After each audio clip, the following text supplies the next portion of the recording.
yaitu tentang ambien media. Nah, terkait dengan periklanan, teman-teman, hari ini adalah pertemuan terakhir, itu nomor 1 ya. Terus nomor 2-nya materi periklanan tinggal 1 ini tadi, ambien media. Kalau periklanan tentang TV, TVC, itu nanti akan diisi ketika mata kuliah desain audio visual nanti semester depan. Jadi semester ini nanti khusus untuk periklanan nanti akan disampaikan secara menyeluruh oleh Bu Rahina ya. Silakan ditunggu sampai jam 9.05. Bagi yang sudah datang silahkan menuliskan NIM dan namanya di kolom chat. Terus kemudian bagi yang tugasnya masih bolong-bolong, nah Anda harus mulai berstrategi karena minggu depan sudah UAS. Jadi Anda harus berstrategi supaya Anda bisa lulus di mata kuliah ini. Oke. Oh ya, untuk pemenang hadiah minggu lalu belum diputuskan ya, karena belum didiskusikan saya minggu ini begitu ribet, jadi nanti diputuskan setelah UAS saja. Pemenang hadiah untuk desain iklan digital ya. Baik, nanti akan diambil alih oleh Bu Rahina, jadi saya pasrahkan sepenuhnya ke Bu Rahina, nanti saya menambah sedikit-sedikit saja.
Baik, Assalamualaikum warahmatullahi wabarakatuh. Selamat pagi teman-teman. Suaranya Bu Nina bisa didengar? Waalaikumsalam warahmatullahi wabarakatuh. Bisa, Bu.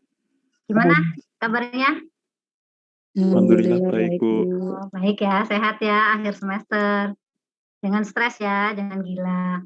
Jadi ya jalani aja. Insya Allah minggu ini dan minggu depan setelah berakhir teman-teman nanti bisa berlibur. Kira-kira seperti itu ya. Baik teman-teman, hari ini Bu Nina akan menyampaikan materi terakhir gitu ya, dan mungkin nanti akan terkait juga dengan tugas yang terakhir kita. Jadi hari ini teman-teman boleh mencatat gitu ya, atau membuat catatan-catatan kecil dah. Pokoknya maksudnya supaya apa yang Bu Nina sampaikan gitu ya bisa diingat untuk waktu yang lama. Oke, saya akan share screen dulu. Sebentar ya, ini hostnya Pak Wanda. Saya belum bisa share screen, belum di multiple share.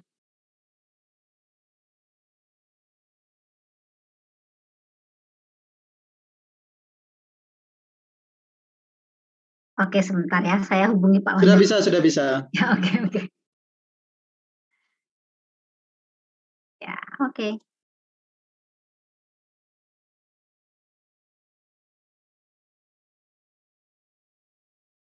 Sebentar.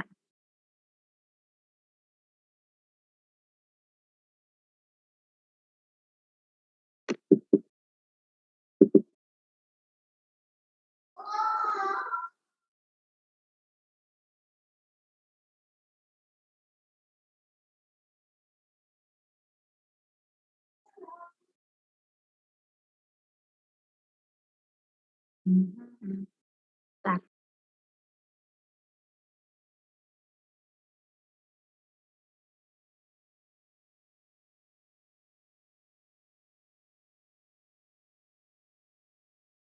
Di layarnya kelihatan di layarnya teman-teman kelihatan apa ya? Masih Windows Explorer.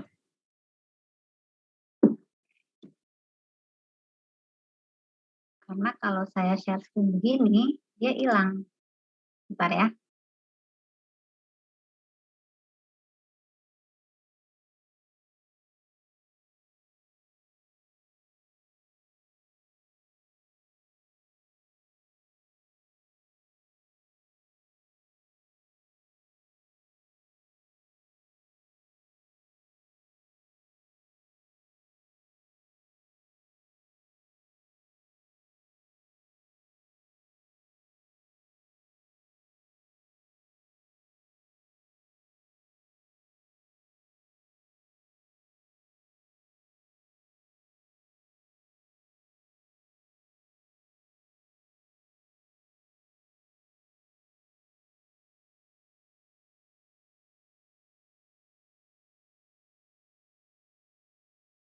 Udah kelihatan di layarnya teman-teman?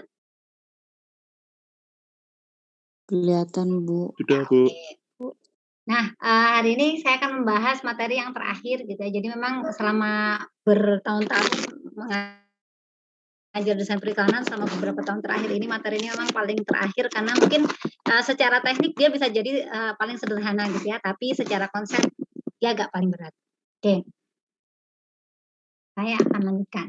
Jadi teman-teman saya ingatkan kembali mengenai apa itu tujuan utama dari periklanan atau advertising. Jadi ini silakan dicatat ya teman-teman karena nanti kalau pas lulus biasanya di pertanyaan-pertanyaan ketika ujian akhir semester, ujian akhir tugas akhir itu ditanyakan.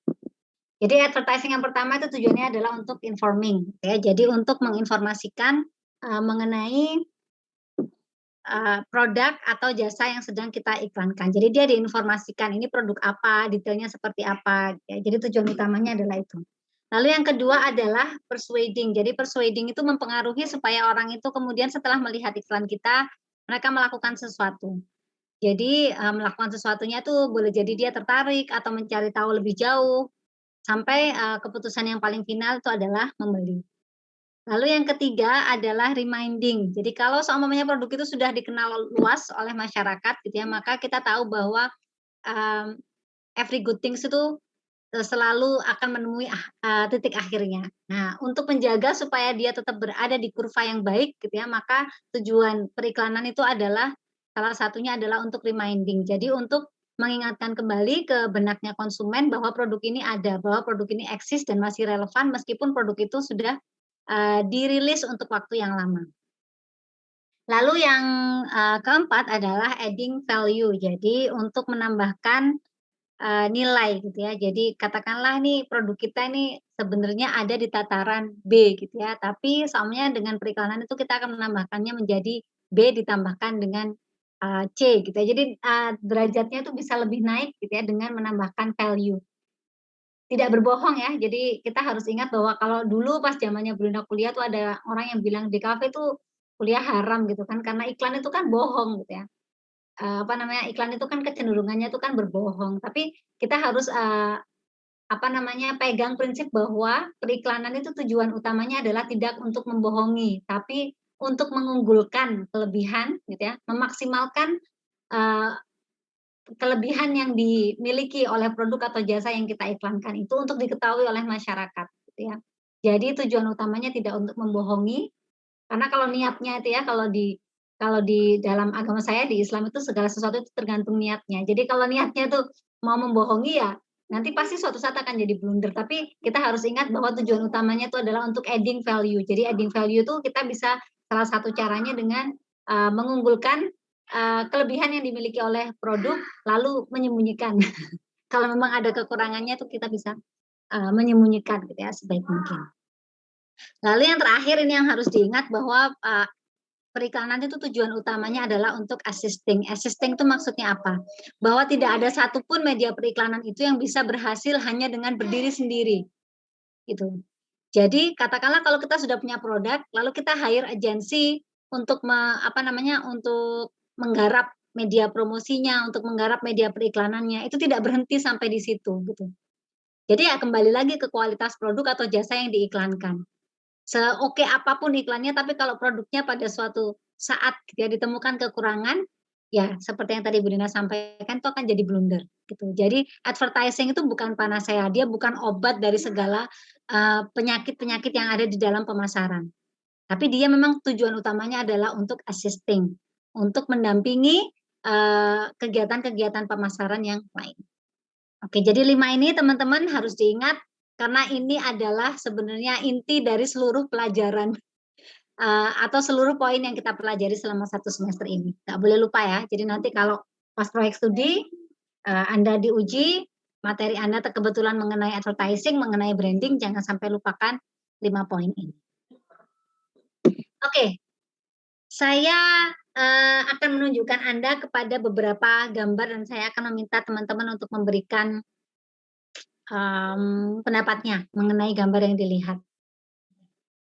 Oke, kalau teman-teman melihat gambar ini di layar, apa yang terlintas dalam benaknya teman-teman? Mas Alfian Ramadan. Mas Alfian Ramadan, silakan diaktifkan mikrofonnya. Iya, Bu. Kalau Mas Alfian lihat ini, apa yang terbayang pertama kali? Kalau pecah karena nggak pakai helm, Bu. Karena nggak pakai helm. Jadi ini kalau ini adalah sebuah iklan, dia dikategorikan dalam iklan apa? Iklan. Apa?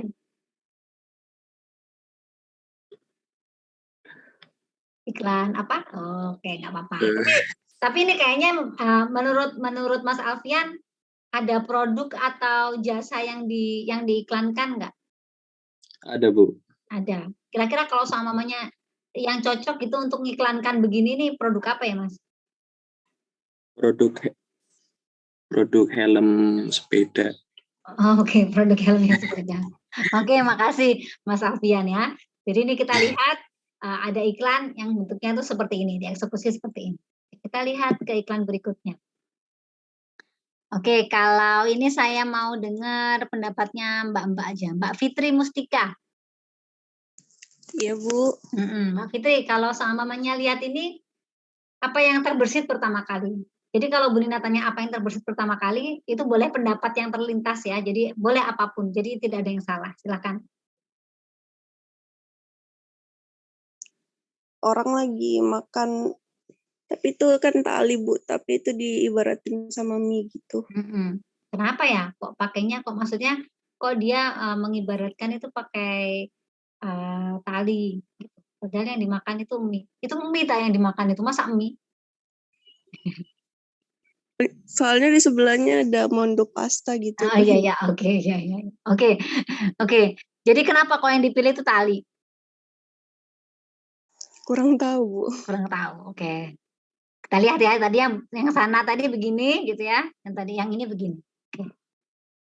Saya untuk gambar selanjutnya ini saya mau nanya pendapatnya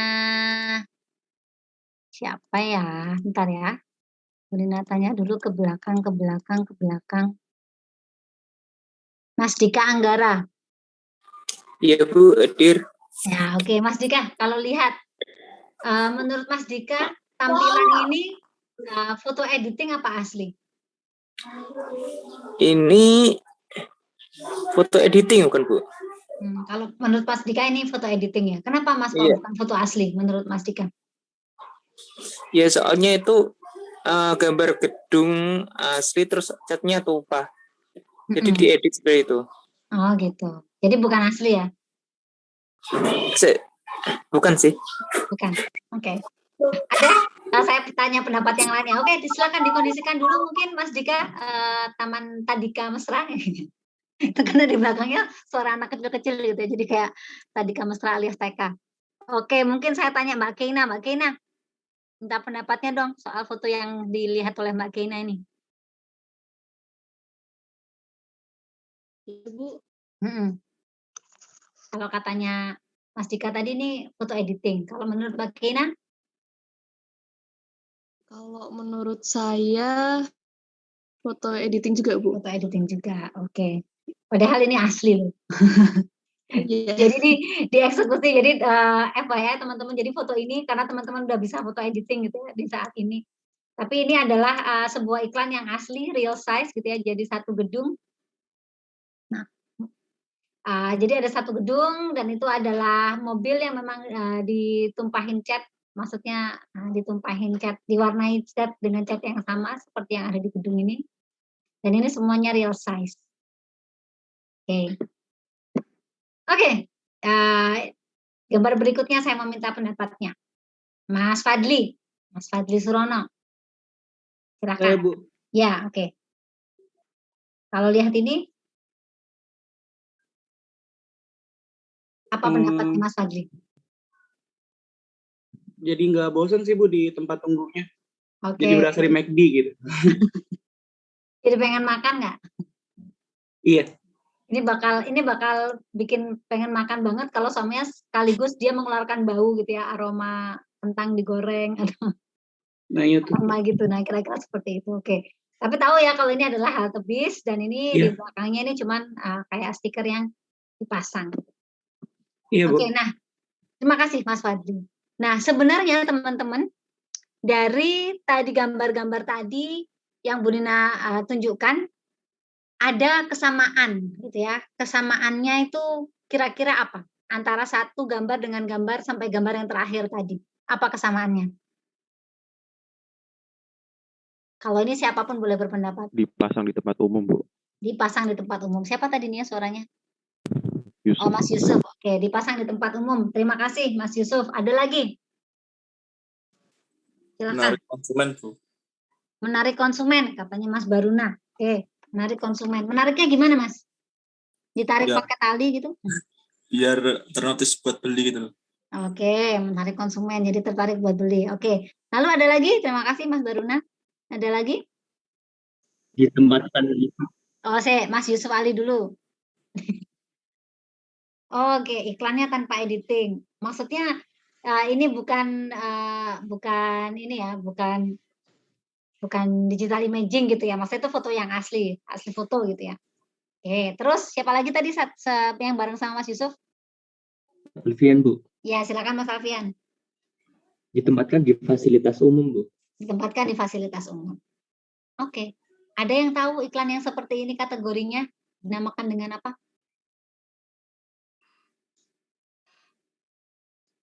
Ada yang pernah lihat iklan-iklan yang semacam ini? Jadi kalau saya tadi mencoba untuk merangkum pendapatnya dari teman-teman tadi ada 4 ya, tempat umum, dipasang di tempat umum atau di fasilitas umum, lalu dia menarik konsumen, lalu dia itu betul-betul hadir gitu ya, jadi dia bukan iklan yang diedit terus ditampilkan lagi di media sosial gitu ya. Ada yang tahu namanya apa? Ambient media bukan, Bu, kalau saya nggak salah ingat. Betul. Namanya adalah ambient media. Mbak siapa tadi ya? Rahmadila. Oke, Mbak Rahmadila ya. Jadi ini yang dinamakan dengan ambient advertising atau ambient media. Jadi apa itu ambient advertising atau ambient media? Kalau Mbak Rahmadila tadi sudah pernah, maksudnya sudah pernah mungkin mendengar istilah tentang ambient. Kalau Mbak Rahmadila mengartikan ambient advertising atau ambient media itu seperti apa, Mbak? Itu iklan yang memanfaatkan lingkungan sekitar gitu, Bu. Oke, iklan yang memanfaatkan lingkungan sekitar, ya. Jadi kalau kita lihat mungkin ketika di contohnya ini ya, seperti yang disampaikan oleh Mbak Rahmadila tadi, kalau seumpamanya tidak ada orang yang lalu lalang atau turun gitu ya, turun ke terminal bawah tanah ini, stasiun bawah tanah ini, maka fotonya Mini Cooper yang ukurannya sekian ini tidak akan berarti apa-apa. Gitu ya. Tapi ketika foto ini akan berarti sesuatu ketika ada orang-orang yang masuk melalui tangga ini dan kita lihatnya dari sudut pandang yang ini. Ya, jadi memanfaatkan lingkungan. Oke, kita lihat lagi. Ya, jadi ini billboard sebenarnya teman-teman. Jadi yang ini adalah hasil print dalam ukuran besar, tapi ini rangkanya tetap ada di sini. Ini namanya ambient advertising. Karena apa? Karena dia menampilkan kayak seolah-olah gitu ya, seolah-olah billboard ini tuh ditarik dengan gigi, lalu dia posisinya ada di atas, ya. Maksudnya dia tertarik ke atas, kira-kira seperti itu. Lalu ini, kalau ini, yang stiker yang mana teman-teman? Yang ini apa yang ini? Yang stiker yang mana? Halo? Yang kiri, Bu. Yang nabrak. Ya, yang nabrak. Yang nabrak ini stiker. Nah, yang nabrak ini stiker. Ini juga stiker. Jadi dia akan membuat orang itu menjadi waspada, akan menjadi aware gitu ya. Ketika orang itu sudah ada orang yang lewat lalu lalang melalui pintu itu. Jadi apa itu sebenarnya ambient advertising ya? Nanti kita akan mencoba untuk merangkumnya dalam satu terminologi yang lebih bagus. Nah ini kalau teman-teman mungkin Pak Wanda sudah pernah ya menunjukkan ini, saya nggak tahu, tapi mungkin sudah gitu ya. Jadi sebenarnya ini juga stiker seukuran manusia gitu ya, seukuran kita manusia normal, ditempelkan di pintu kacanya pintu kaca geser kayak di Paragon gitu, yang kalau kita deketin dia bisa buka sendiri. Lalu kalau di UNES nggak ada ya pintu kayak gini. Jadi kalau teman-teman nyari pintunya kayak gini nggak ada di UNES. Ntar kalau ke mall baru ada. Nah kalau misalnya ini ada orang jalan, maka pintunya itu kan bergeser ke kanan dan ke kiri. Jadi orang-orang ini seakan-akan tuh menjauh. Nah ketika dia menjauh, ngapain ini orang-orang menjauh gitu ya. Lalu kita langsung dihadapkan dengan satu pesan yang ditempelkan seperti ini. Nah, orang akan bergerak menjauh ketika kamu memiliki permasalahan bau badan, kira-kira seperti itu. Jadi ya itulah gitu ya, itulah ambient media seperti yang disampaikan oleh Mbak Rahmadila tadi, dia memanfaatkan lingkungan sebagai bagian dari iklan itu sendiri. Nah ini kalau teman-teman lihat, jadi bagaimana salah satu spot gitu ya, yang ada di MRT diletakkan seperti ini, diberikan elemen seperti ini supaya dia seperti barbel. Jadi kalau orang yang sedang berpegangan di situ gitu ya, dia sedang dalam kondisi fit, ngangkat barbel pakai tangan satu. Jadi sebenarnya apa ambient advertising itu? Kalau tadi teman-teman menyampaikan bahwa ambient advertising itu adalah iklan yang ditempatkan di fasilitas umum, betul? Gitu ya, satu. Lalu dia menarik perhatian, ya itu betul lagi. Iklan tanpa editing, ya maksudnya itu dihadirkan dalam kondisi real size gitu ya. Ya itu betul lagi. Lalu Mbak Rahmadila menyebutkan bahwa iklan itu memanfaatkan lingkungan sebagai bagian. Kita lihat ya, jadi ini pendapat dari salah satu pakar gitu, yang pertama kali menyampaikan mengenai apa itu ambient advertising. Jadi ambient advertising itu adalah the placement of advertising. Jadi kita berbicara soal penempatan in unusual and unexpected location. Jadi lokasinya itu di tempat yang nggak biasa atau di tempat yang kita tidak berharap di situ kita melihat ada iklan yang akan teraktivasi oleh lingkungan. Seperti ini ya. Jadi dia nggak di tempat yang umum dan kita nggak berharap, kita nggak ngarep ada tiba-tiba ada iklan segede gini gitu ya. Lalu often with unconventional methods, jadi eksekusinya itu biasanya dengan cara yang tidak konvensional seperti ini.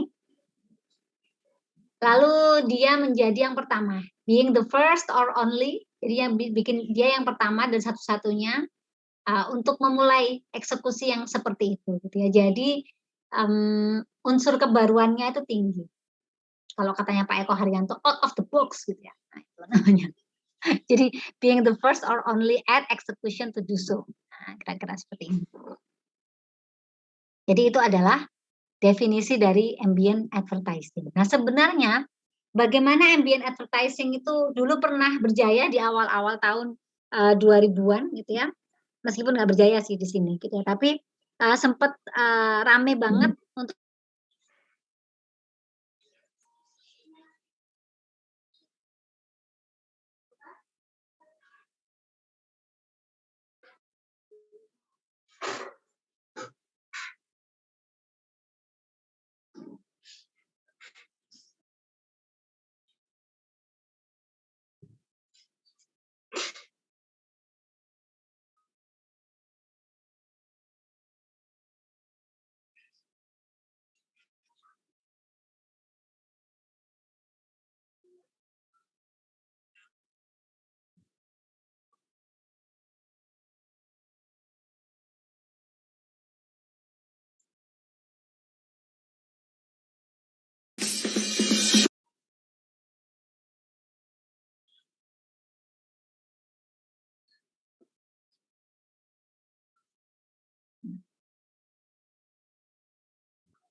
halo teman-teman, bisa didengar suaranya Bu Dina?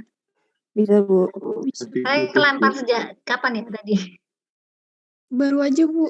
Oh, baru aja ya. Oke.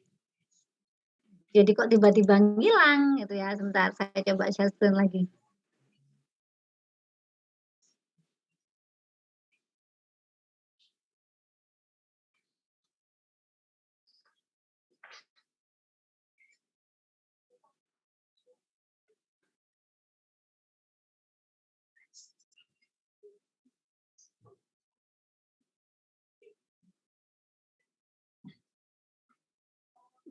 Sebentar ya teman-teman ya.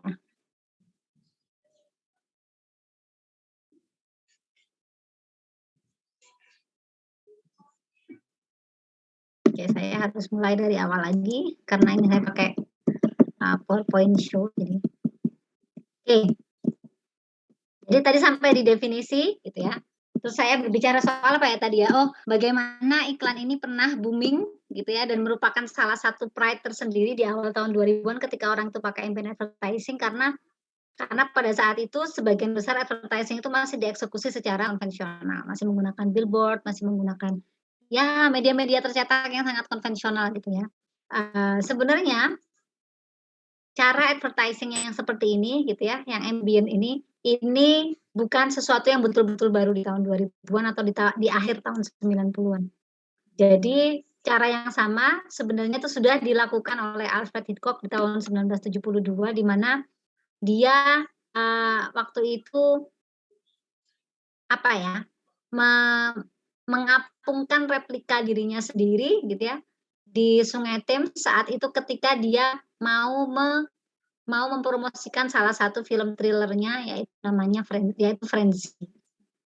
Jadi yang dibawa oleh semangat ambient itu adalah konsep viral pada saat ini nih, seperti konsep viral yang kita kenal saat ini. Dulu sebelum internet itu selancar sekarang teman-teman, konsep viral itu tidak bisa secepat kilat menyebar seperti ketika kita berhadapan dengan kondisi saat ini. Jadi sangat berbeda. Jadi ketika di tahun 72 Alfred Hitchcock mencoba sesuatu cara pemasaran yang betul-betul berbeda gitu ya. Tujuan utamanya dia memang adalah membuat apa yang dilihat oleh masyarakat itu dibicarakan. di kafe-kafe, di kantor, di sekolah. Ya. Tujuan utamanya adalah itu. Jadi dia tahu betul konsep viral jauh sebelum konsep viral itu ada di internet, gitu ya. Karena dulu internet belum seperti sekarang kondisinya. Jadi dia malam-malam daminya dirinya itu ditenggelamkan, setelah itu mengapung, besok paginya kalau ada orang yang lalu lalang terus akhirnya mereka kan jadi ini ya, jadi curious gitu, apa nih, terus akhirnya itu dibicarakan dan akhirnya dia menjadi terkenal gitu ya dengan hanya memanfaatkan satu spot gitu ya, tapi yang dia tujukan itu adalah dampak panjangnya. Jadi ambient advertising itu adalah itu. Jadi dia memanfaatkan lingkungan dan mengaktifasi lingkungan itu supaya dia bisa menjadi bagian dari media periklanannya. Jadi yang tentu saja dia unik. Kalau sudah unik dia pasti akan bisa menarik konsumen, gitu ya. Lalu eksekusinya dia menjadi yang pertama karena kalau ditiru oleh orang lain ini dulu ya. Jadi terminologi ambient advertising itu dulu kalau sudah pernah dilakukan oleh satu pengiklan lalu diikuti oleh pengiklan yang lain itu tidak layak disebut sebagai ambient advertising. Tapi pada perkembangannya ya terminologi itu pun juga berubah. Ya. Jadi kita akan berbicara bagaimana ambient advertising itu ketika kita lihat dari kondisi yang ada di Indonesia. Sekarang saya tanya teman-teman dulu di sini. Adakah teman-teman di sini yang pernah melihat iklan sejenis ini di kotanya gitu atau di kota lain yang ada di Indonesia? Pernah?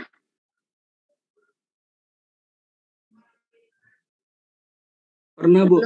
Di mana? Boleh cerita? Di tukang corndog, dia di gerobak gitu. Di mana ini? Bentar.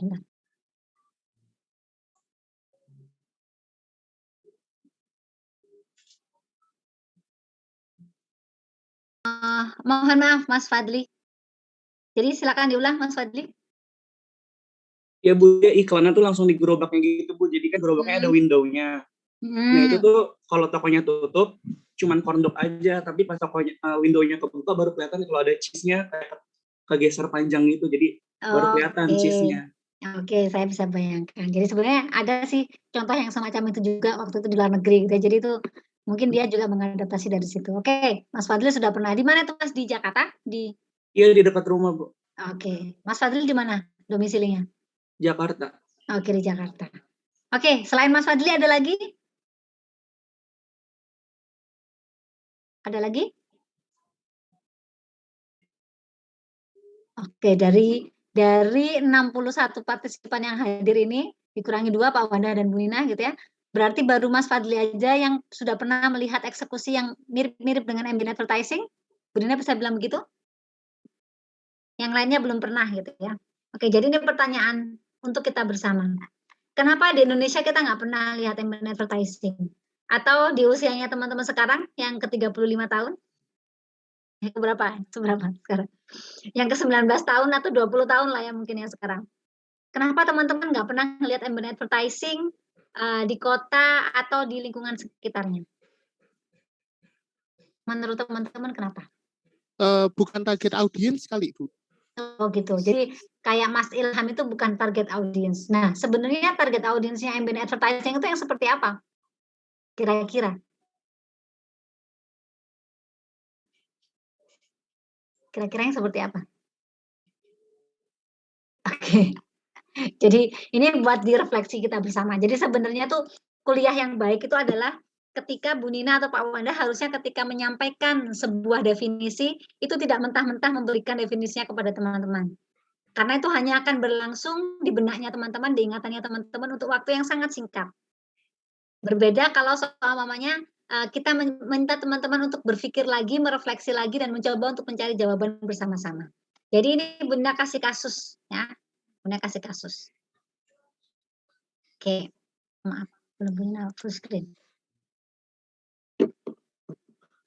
Jadi, tadi kan ini ya, jadi the placement of advertising in unusual and unexpected location, often with unconventional methods, itu being the first or only at execution to do so. Jadi kalau yang pertama dan satu-satunya. Udah kelihatan ya? Nah, Sekarang, kenapa ambient advertising di Indonesia itu nggak populer? Kalau Mas Ilham tadi bilang, karena bukan ininya Bu, bukan target audiensnya. Ada yang punya pendapat yang lain selain Mas Ilham? Kita bayangkan kalau tadi iklan-iklan yang sudah Bu Nina tunjukkan tadi, itu ada di Indonesia gitu ya, akan seperti apa atau bagaimana dia teraktivasi? Ada yang mau punya pendapat? Mungkin itu Ya silakan dulu Mas Baruna, boleh. masyarakat Indonesia mungkin udah terbiasa sama iklan-iklan biasa gitu, Bu. Daripada Oke. iklan yang ini. Oke. Nah, menurut teman-teman sebenarnya karakteristik lain dari ambient advertising itu adalah pesannya bagaimana teman-teman? Pesannya yang dimunculkan dalam iklan itu dia tersirat atau tersurat? Tahu bedanya nggak kata-kata tersirat sama tersurat? Tersirat, Bu. Tersirat. Tersirat itu artinya apa? Tersirat. Makna tersembunyi, Bu. Iya, tersembunyi. Jadi pesannya itu tersembunyi. Jadi bisa jadi memang orang-orang Indonesia itu tidak terbiasa dengan iklan yang pesannya itu tersembunyi. Iklan yang efektif itu ya iklannya So Nice gitu ya, iklannya sosis So Nice gitu ya, yang biasa aja. Atau iklannya Tori-Tori gitu ya, itu biasa-biasa aja tapi efektif. Kira-kira seperti itu. Oke, boleh, terima kasih Mas Baruna. Ada lagi? Jadi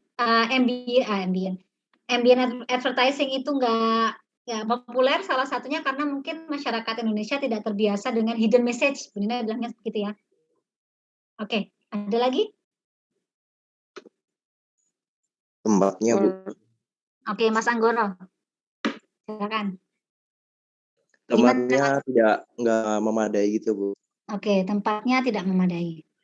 Maksudnya itu tempat-tempat di Indonesia itu tidak memadai karena apa, Mas Anggoro? Kayak gimana ya, Bu? Kan kalau gitu kan butuh lahan gede gitu kan. Nah, di Indonesia itu khususnya Jakarta kan itu udah kayak rapat gitu, Bu. Nggak cukup buat billboard yang gede gitu, yang buat makna tersirat itu. Oke, saya tampung dulu. Terima kasih. Tadi satu-satunya Mas Anggoro kayaknya ada yang mau menyampaikan sesuatu, tapi saya nggak ketemu namanya. Silakan. Bu. Siapa? Mbak Fatia, silakan. Kalau menurut saya orang Indonesia kayak lebih males mikir gitu loh, Bu. Kayak ini iklan apa sih? Jadinya nggak menarik. Harusnya sebenarnya kalau kita ngelihat iklan itu kayak iklannya menarik, ternyata tuh ada pesan kayak gini. Tapi kalau orang awam kayak ini iklan apa sih? Nggak jelas deh, nggak pengen deh. Ini iklan apa? Jadinya malah nggak laku brandnya. Iya, jadi blunder gitu ya. Maksudnya tambah apa maksudnya gitu ya. Jadinya akhirnya kalau jadi dipertanyakan gitu, Bu. Oke, jadi malah mungkin nggak sampai gitu ya, pesannya pemasarnya jadi nggak sampai. Oke, terima kasih Mbak Fatia. Jadi ini mungkin mirip-mirip dengan yang jawaban pertama tadi ya, jadi tidak terbiasa dengan hidden message gitu ya, terus males mikir gitu ya. Itu tadi eksekusinya. Oke, terima kasih Mbak Fatia. Ada lagi yang lain?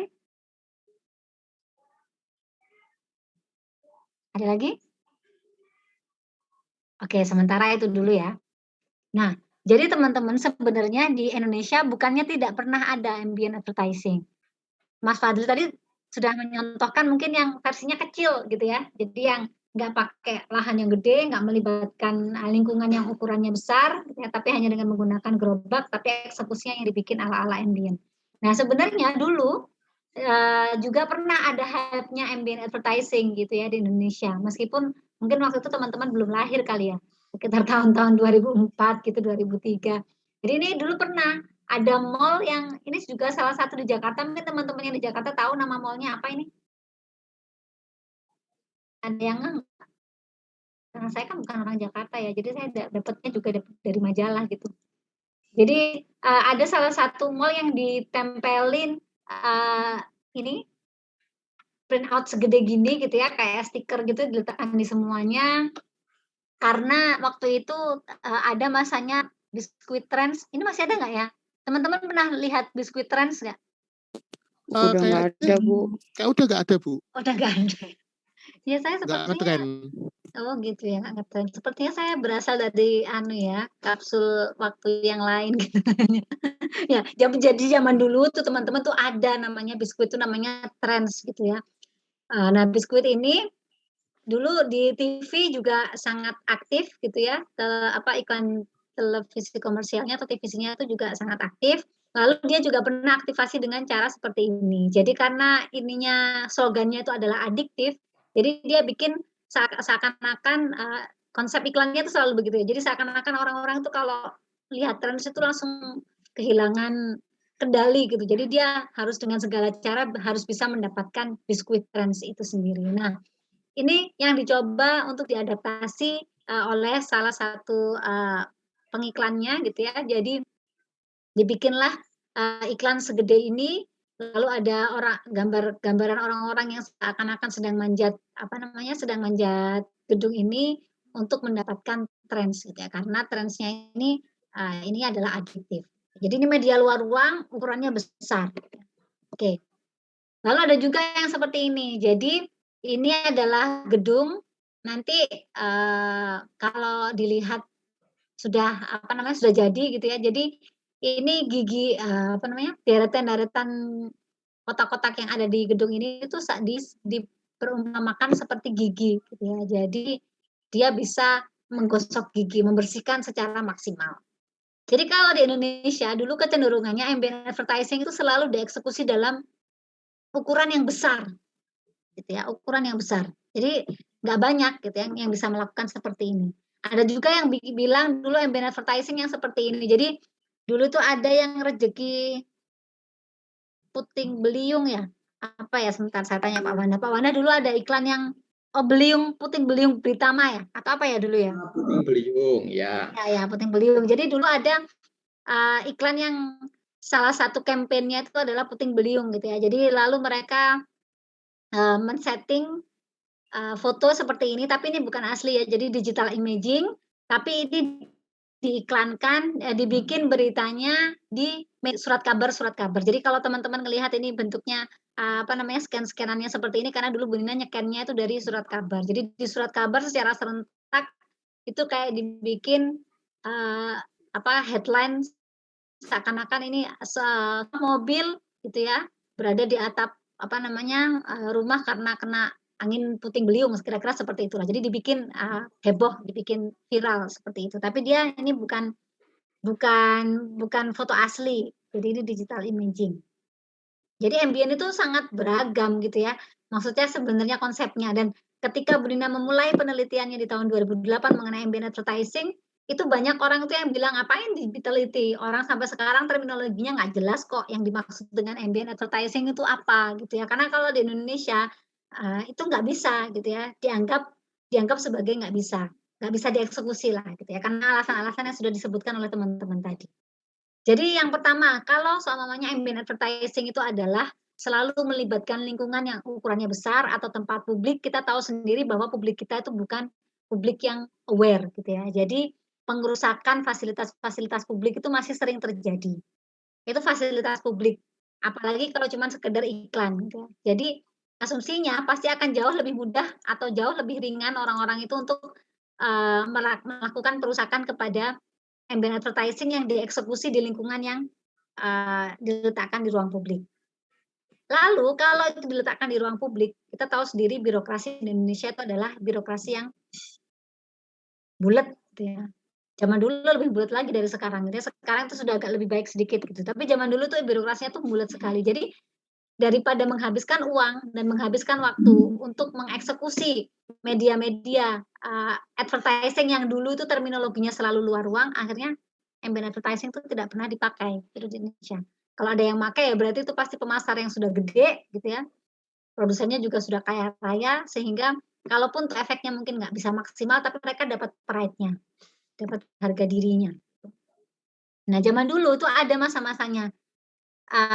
Ketika ambient iklan seperti ini tuh disebut ambient advertising gitu ya. Jadi sebenarnya kalau kita lihat kembali ke apa yang disampaikan oleh Sandra Luxton tadi, ya nggak sesuai gitu ya. Karena kan apa ini pesannya apa gitu ya.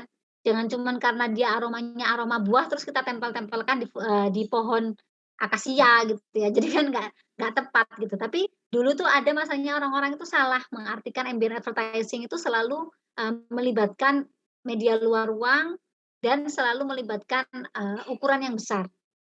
Atau ada lagi mungkin ya. Jadi bukan yang seperti ini eksekusinya. Jadi bukan eksekusi yang cerdas gitu ya. Jadi bukan teraktivasi oleh audiens. Medianya tuh kecenderungannya seperti ini atau mungkin yang kayak gini. Zaman dulu tuh begini ini disebut sebagai ambient advertising. Padahal kan bukan ya. Jadi ini kalau dikategorikan ini lebih cocoknya ini ya outdoor media gitu ya, media luar ruang. Dan ini kan nggak ada hidden message-nya gitu ya. Jadi message-nya apa? Durian runtuh gitu, BNI durian runtuh. Terus gambarnya durian dibelah gitu ya. Jadi masih sangat harfiah gitu. Pemahamannya mengenai ambient advertising itu sendiri. Jadi kalau bisa Bu Nina rumuskan kenapa ambient advertising itu nggak populer di Indonesia karena dulu banyak agensi-agensi yang menyebutkan bahwa ambient advertising itu seperti outdoor advertising atau seperti media luar ruang. Sehingga mungkin banyak produsen atau pemasar yang kemudian tidak tertarik untuk melakukan eksekusi serupa.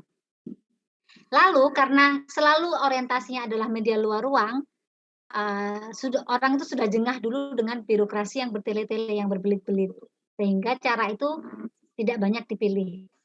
Karena menghabiskan energi dan waktu. Nah, lalu yang ketiga, betul sekali yang disampaikan oleh teman-teman bahwa target audiens di Indonesia, bahkan sampai sekarang pun itu adalah kecenderungannya adalah audiens yang malas mikir gitu ya. Jadi malas mikir itu maksudnya mereka tidak terbiasa dalam sebentar. Teman-teman bisa dengar suaranya Bu Nina nggak? Bisa Ibu. Bisa Bu.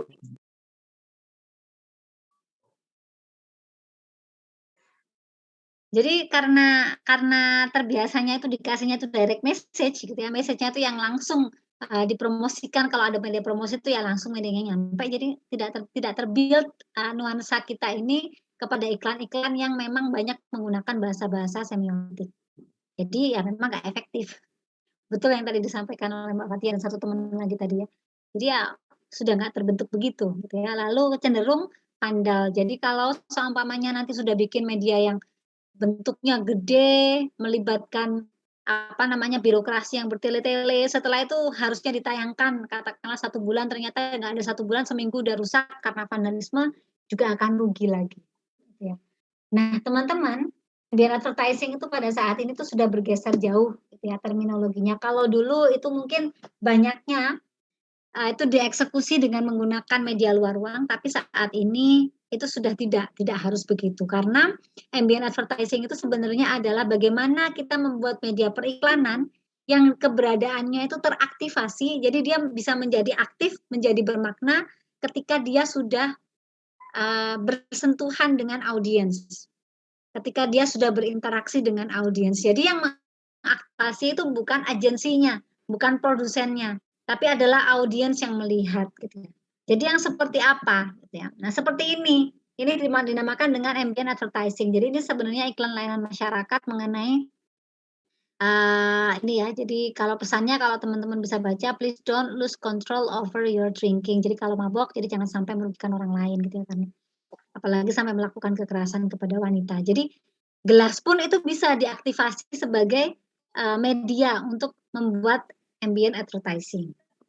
Nah, atau cup gitu ya, atau gelas gitu, atau nggak harus gelas yang bentuknya seperti ini, yang bentuknya cup itu juga sama gitu ya. Jadi itu bisa diaktifasi ketika sudah bersentuhan dengan audiensnya. Gitu. Jadi tidak harus dengan outdoor media yang bentuknya gede gitu ya, tapi kita juga bisa memulai dari ide-ide yang seperti ini. Nah, atau paling banyak ini ya sekarang ambient advertising yang dieksekusi itu dengan menggunakan paper bag atau tas kertas. Jadi ini kalau kita lihat pesannya reach out to children with autism. Jadi kalau dulu tuh kan ada masa-masa ketika kita sesat banget kalau ngatain temen tuh kan ngatain temen yang diem gitu ya pakai istilah autis gitu kan.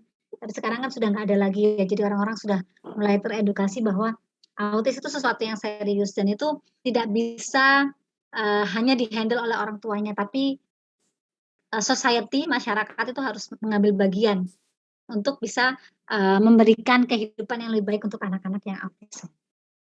Ya, jadi karena konsepnya itu adalah reach out gitu ya, jadi menggandeng memberikan perhatian gitu ya secara lebih luas, mungkin artinya bisa seperti itu, lalu dieksekusi seperti itu. Jadi dia teraktivasi teman-teman ketika sudah dipegang oleh audiensnya. Jadi kalau seumpamanya kita melihat bebeknya seperti ini mungkin nggak ada artinya gitu ya. Saya nggak ngerti nih maknanya apa. Tapi kira-kira ini juga bisa disebut sebagai ambient advertising gitu ya. Mungkin ini adalah pesannya mungkin apa ya kira-kira kalau pesannya seperti ini. Membunuh binatang ternak dengan lebih manusiawi begitu atau bagaimana? Kira-kira seperti itu. Oke, mungkin Mas Ali mau menyampaikan. Oke, lalu ini adalah sama, jadi tas kertas juga gitu ya. Jadi mengiklankan mengenai salah satu obat untuk menguatkan kuku gitu ya, menguatkan tulang kuku gitu. Jadi apakah Anda seorang penggigit kuku atau nail biter? Diaktifasi seperti ini. Nah, atau juga kalau yang fitness, tempat-tempat fitness, ini sepertinya iklan layanan masyarakat gitu ya. Jadi tentang ya isunya mungkin terkait dengan suicide, mental health gitu ya. Nah, kalau teman-teman lihat ini sebenarnya adalah tali, jadi talinya dari paper bag tadi, tapi kalau diangkat, nah, ya bisa berfungsi berbeda gitu ya. Jadi ini tentang salah satu tempat fitness kira-kira seperti itu. Jadi ambient advertising itu sekarang kalau kita lihat apa yang disampaikan oleh Sandra Luxon di tahun 2000 sekian tadi itu mungkin kurang relevan karena ambient advertising itu semangatnya adalah menyembunyikan message. Jadi menyembunyikan message itu supaya orang itu memberikan refleksi lebih jauh sebenarnya yang tak lihat ini memberikan pesan apa. Jadi betul bahwa ini memang untuk audiens yang pintar. Jadi untuk audiens yang memang punya lingkungan yang terbiasa untuk membaca tanda-tanda. Tidak harus besar, tidak harus outdoor, tidak seperti zaman dulu ketika dia dieksekusi harus melibatkan gedung, harus melibatkan ruang-ruang publik gitu ya. Tapi sebenarnya ambient advertising itu ada pada semangatnya bahwa pesan itu diaktifasi oleh audiens. Jadi pesan itu bisa sampai, bisa hadir karena dia diaktifasi oleh audiens. Jadi audiens dan juga lingkungannya itu menjadi bagian dari media periklanan itu sendiri. Jadi kalau teman-teman nanti ke depan ingin mengeksekusi sebuah pesan dengan menggunakan semangatnya ambient itu, maka silahkan teman-teman fokus pada message-nya. Pilih media yang tidak terlalu memusingkan gitu ya. Tapi itu bisa menjadi media yang efektif untuk dibicarakan kembali. Lalu bagaimana dia ditempatkan? Ya, jadi ingat yang tadi tidak harus besar, tidak harus outdoor, lalu dieksekusi dengan baik. Kadang-kadang mungkin kita pakainya media-media yang biasa gitu ya, kayak gelas gitu ya. Tapi kalau tidak dieksekusi dengan baik ya sama aja. Gitu ya. Jadi ambient advertising itu adalah salah satu dari sekian banyak gitu ya, materi periklanan yang sudah kita pelajari pada satu semester ini. Dan karena dia adalah satu materi yang paling akhir, jadi mungkin saya tanyakan ke Pak Wandah dulu. Kira-kira untuk tugas ambient advertising ini akan seperti apa? Oh, Pak Wandah ini kelempar ya? Belum masuk ya? Oh iya, ternyata Pak Wandah nggak ada. Pak Wandah terlempar keluar, belum bisa masuk lagi. Nah, jadi teman-teman, kalau kemarin tugas desain periklanan kita sudah ada berapa karyanya? Saya tanyakan teman-teman dulu. Halo? Bisa didengar suaranya Bu Nina? Bisa, Bu. Ya, oke. Sudah ada 3 berapa? ya. Ada 3? 3 atau berapa? Yang karya? Yang karya 3? Betul tak 3? Yang lainnya? Yang poster yang dicetak itu. Kemudian yang ketiga kan yang post Instagram kalau nggak salah itu. Oh gitu. Oh iya. Jadi ada 3. Masa sih ada 3 cuman itu ya? Kalau di grup ada 5, Bu. Kalau di grup ada 5. Kayaknya kemarin yang tugas terakhir yang pas Instagram itu kodenya tugas 5 ya? Iya, itu Bu, Oke. yang koran Bu. Oh iya, ada iklan koran juga. Ya deh, nanti ya silakan dicek kembali. Nah, sekarang saya tanyakan teman-teman, kalau ambient advertising ini dijadikan tugas dalam waktu seminggu, teman-teman bisa eksekusi atau tidak? Karena waktu kita cuma seminggu. Jadi saya tanyakan teman-teman dulu. Saya mencoba demokratis. Gimana teman-teman?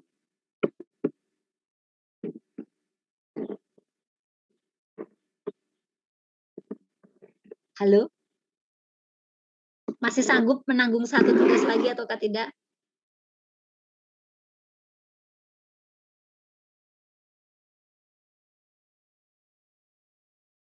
Harus Kan, 1 minggu. Karena UAS-nya itu kan minggu depan ya. UAS-nya itu kan sebenarnya kan minggu depan. Lalu dosen itu hanya diberikan waktu 1 minggu untuk melakukan koreksi dan nginput nilai. Jadi kayaknya emang terlalu emang kita rushing sih. Semester ini saya pun juga ngerasanya begitu. Makanya saya tanyakan teman-teman sebenarnya kalau teman-teman hanya dikasih waktu 1 minggu, karena saya nggak bisa menawarkan waktu 2 minggu. Saya butuh waktu untuk mengoreksi tugas teman-teman yang jumlahnya sebanyak ini, untuk memberikan pertimbangan-pertimbangan gitu ya. Jadi emang kayaknya 1 minggu. Tapi sanggup ataukah tidak? Kalau seumpamanya tidak mungkin dieksekusi oleh teman-teman, ya saya bebaskan berarti tugas ambient advertising untuk pertama kalinya dalam bertahun-tahun gitu ya. Jadi ambient advertising itu selalu menjadi tugas gong gitu ya, istilahnya tugas yang paling akhir. Dan biasanya kami dihadirkan dengan ide-ide yang luar biasa, tapi kami juga menyadari bahwa tahun ini semuanya berbeda, teman-teman nggak ada minggu tenang, lalu perkuliahan juga hanya di beberapa perkuliahan itu hanya berlangsung sampai 14 sampai 15 kali pertemuan, jadinya ya saya menyadari sih segala keterbatasan waktu itu. Oke, mungkin akan lebih baik dan akan lebih bijak kalau saya bebaskan aja tugas ambient advertising-nya. Hanya saja teman-teman, kalaupun ini tidak dijadikan sebagai tugas, maksudnya teman-teman tidak diwajibkan untuk membuat ini, saya rasa materi mengenai ambient advertising itu adalah materi yang harapannya itu membuat teman-teman semakin tertantang untuk membuat media iklan itu nggak yang selalu tersurat gitu ya.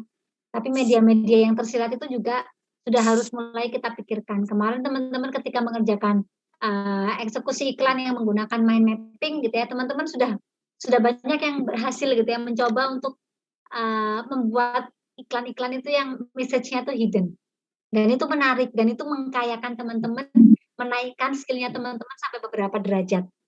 Ya, jadi teman-teman yang tadinya itu cupu gitu ya, kalau bikin media periklanan mungkin ya sebatas prinsip-prinsip yang dipelajari waktu tata letak perwajahan gitu ya. Tapi dalam periklanan itu sebenarnya kita itu akan menjadi berbeda kalau kita bisa menyampaikan pesan itu secara tersirat.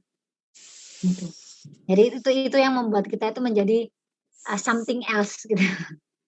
Menjadi sesuatu yang punya nilai. Jadi untuk tugas ambient advertising ini teman-teman saya bebaskan. Jadi silahkan nanti untuk UAS untuk melihat progresnya teman-teman seperti biasa, seperti tugas-tugas yang tahun lalu juga.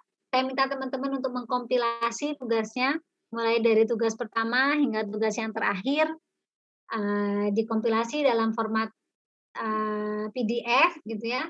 Lalu nanti akan kami evaluasi bagaimana progresnya teman-teman dalam 1 semester ini. Saya tahu juga di semester ini memang sedikit sekali teman-teman praktek gitu ya, karena saya lebih memilih untuk menghadirkan orang-orang yang mungkin bisa lebih dekat gitu ya, gap-nya dengan teman-teman usianya. Jadi saya 2 kali menghadirkan alumni yang harapannya itu juga bisa memperkaya teman-teman mengenai materi desain periklanan gitu ya. Jadi periklanan itu sekarang sudah berkembang begitu rapid gitu ya, begitu cepat, sampai kita sendiri itu sebagai pembelajar itu harus terus mengikuti, jadi nggak bisa berhenti. Bahkan mungkin nanti ketika Bu Nina menyampaikan apa-apa yang disampaikan dalam materi desain periklanan semester ini, ketika teman-teman melaksanakan proyek studi kondisinya sudah berbeda jauh lagi. Ya, jadi siapa yang tahu gitu kalau dalam istilah yang lebih filosofis gitu ya. Jadi tidak ada sesuatu yang pasti dalam perubahan. Jadi yang pasti itu adalah perubahan itu sendiri. Yang jelas kita harus tetap siap dengan segala perubahan, harus tetap adaptif menerima perubahan itu gitu ya. Jadi kalau yang sekarang masih berpikir kalau mengeksekusi iklan itu masih dengan menggunakan pesan-pesan yang selalu tersurat gitu ya, mungkin ke depan kita semoga punya banyak waktu untuk bisa mengeksplorasi ide-ide kita supaya bisa menyampaikan pesan secara tersurat.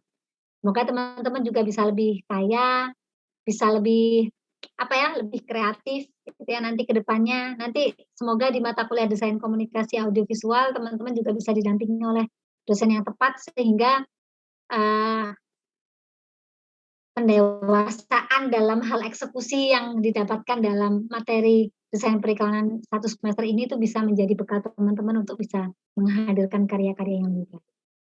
Kira-kira seperti itu teman-teman tentang materi ambient advertising. Ada yang mau ditanyakan? Saya silakan Mbak Rahmadila. Itu kalau misalnya tugas-tugas sebelumnya ada yang mau direvisi boleh nggak Bu?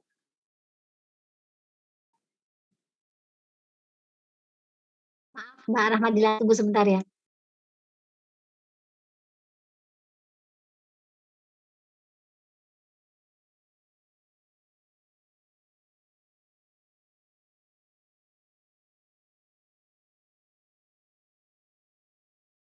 Mbak Rahmadila boleh diulang pertanyaannya? Iya, jadi kalau misalnya tugas yang sebelum-sebelumnya mau direvisi boleh nggak Bu?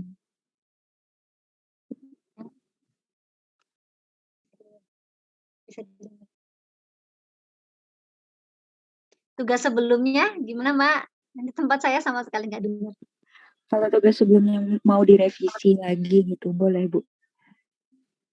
Boleh banget. Jadi silakan teman-teman kalau mau direvisi tugas-tugasnya dan memang punya waktu untuk itu, untuk memperbaiki portofolio Anda, saya dengan senang hati menerimanya. Boleh Mbak Rahmadila, silakan. Ya, makasih Bu. Oke, ada lagi?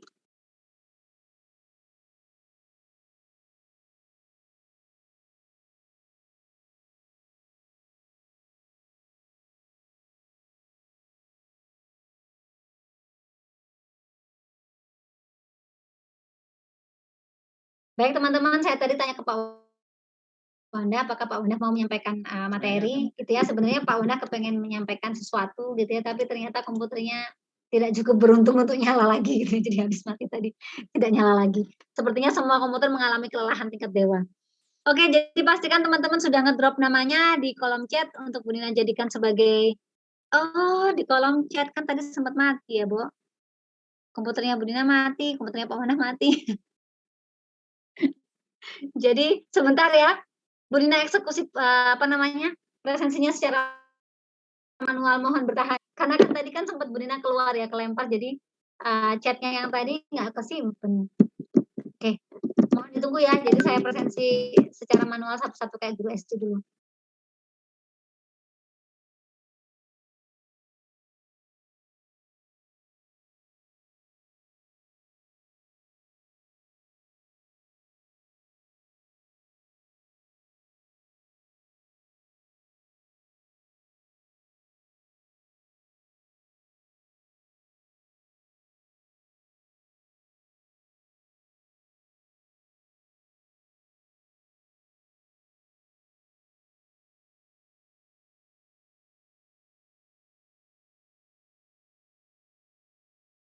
Oke, saya mulai dari rombel yang pertama dulu ya.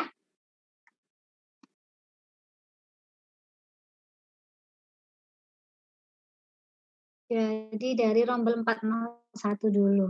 Lukman Hakim Huda ada?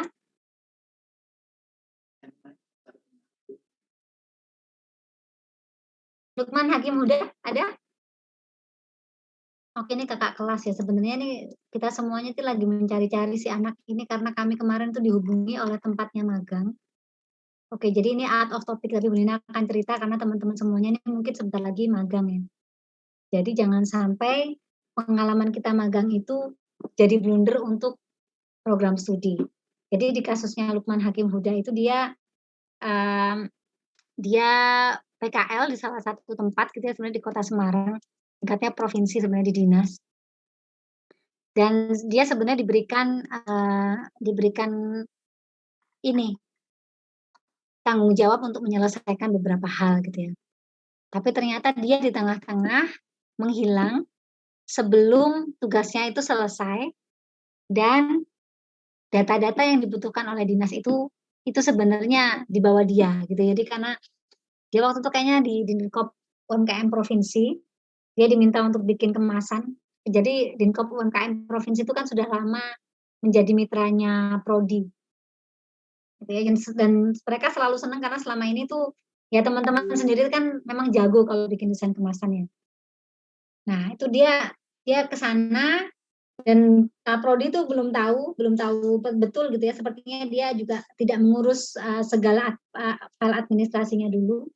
Mungkin bisa Bunina katakan ilegal, kira-kira seperti itu. Lalu ternyata dia nggak selesai, data-datanya dia bawa, dan akhirnya kemarin tuh dari Dinas Koperasi UMKM itu menghubungi Bu Nina. Apa sih yang dihubungi Bu Nina lagi? Karena kenalnya sama Bu Nina ya. Terus saya sampaikan ke Kaprodi, ternyata Kaprodi dicek di surat-surat itu ternyata nggak pernah ada surat izin dia magang di Dinas Koperasi UMKM, dan sekarang dia menghilang.